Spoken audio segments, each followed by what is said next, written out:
Hello engineers, तो कैसे हैं आप लोग। अब मैं आपको आज बहुत ही अच्छा टॉपिक रिवाइज कराने वाला हूँ। दो तीन टॉपिक्स हैं। एक तो है एक्चुअल बर्नौली इक्वेशन। जी हाँ, actual Bernoulli equation. Actually Bernoulli equation जो होती है ना, वो आयलर इक्वेशन की इंटीग्रेशन होती है। और जब उस आयलर इक्वेशन की इंटीग्रेशन में हम रो को कांस्टेंट मान लेते हैं, तब हमारी वेल नोन फॉर्म आती है, जो कि आपके सामने है।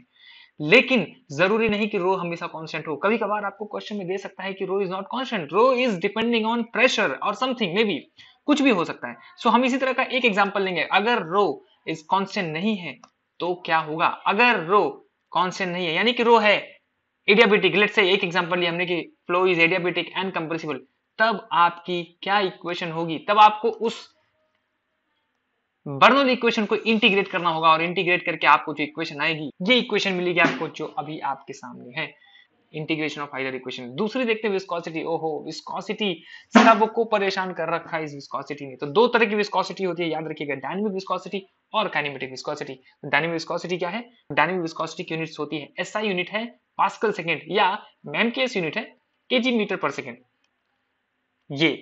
और उसकी सीजीएस यूनिट है ग्राम सेंटीमीटर पर सेकंड, या उसी ग्राम सेंटीमीटर पर सेकंड को हम क्या बोलते हैं, पॉइज बोलते हैं। और अब कुछ रिलेशन है जो हमें याद रखनी है। क्या है रिलेशन। जैसे कि एक सेकंड में 10 पॉइज होता है, और एक पॉइज होता है 100 सेंटीपॉइज के बराबर। तो ये आपको कुछ जो चीजें हैं वो विस्कोसिटी यानी कि डायनेमिक विस्कोसिटी के लिए याद रखनी है। नेक्स्ट है काइनेमेटिक विस्कोसिटी। तो सबसे पहले काइनेमेटिक विस्कोसिटी होता है डायनेमिक विस्कोसिटी में से जब हम रो को डिवाइड करते हैं, रो यानी कि डेंसिटी को डिवाइड करते हैं, तो मिलती है हमें काइनेमेटिक विस्कोसिटी। अब इस काइनेमेटिक विस्कोसिटी की यूनिट होती है मीटर स्क्वायर पर सेकंड, और ये ऐसा यूनिट है। और जब हम इसकी सीजीएस यूनिट को देखते हैं तो उसको बोलते हैं सेंटीमीटर स्क्वायर पर सेकंड, जिसका एक और नाम है स्ट्रोक्स। याद रखना, स्ट्रोक। अब एक और रिलेशन है जो आपको याद रखना है, और वो है 1 मीटर स्क्वायर पर सेकंड बराबर 10 टू द पावर 4 स्ट्रोक्स। ये आपको याद रखना है और कुछ भी नहीं। That's it. नेक्स्ट आते हैं पिटॉट ट्यूब रीडिंग। आप जो इक्वेशन पढ़ते होंगे वो इक्वेशन होगी v is equal to under root 2gh। लेकिन आखिर वो एच है क्या। यहां पे याद रखो, ये एच है काइनेटिक हेड।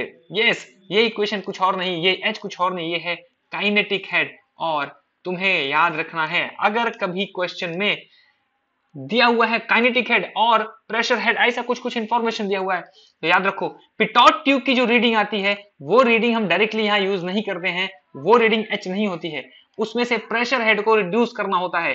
यस, इस प्रेशर हेड को हमसे यहां से रिड्यूस करना होगा, क्योंकि पिटॉट ट्यूब की रीडिंग देती है हमें काइनेटिक हेड और एच। ये जो एच है, ये एच यूज करते हैं हम यहां। ठीक है। सो ये चीजें आपको याद रखनी है। ऐसे ऐसे बहुत ही कोर कॉन्सेप्ट्स, बहुत ही प्यारे प्यारी ऐसी चीजें जो थोड़ी सी कंफ्यूजिंग है, जो कि आपके गेट में नंबर को कहीं से कहीं पहुंचा सकती हैं, मैं आपके लिए लाता रहूंगा। बने रहिए। Bye bye engineers.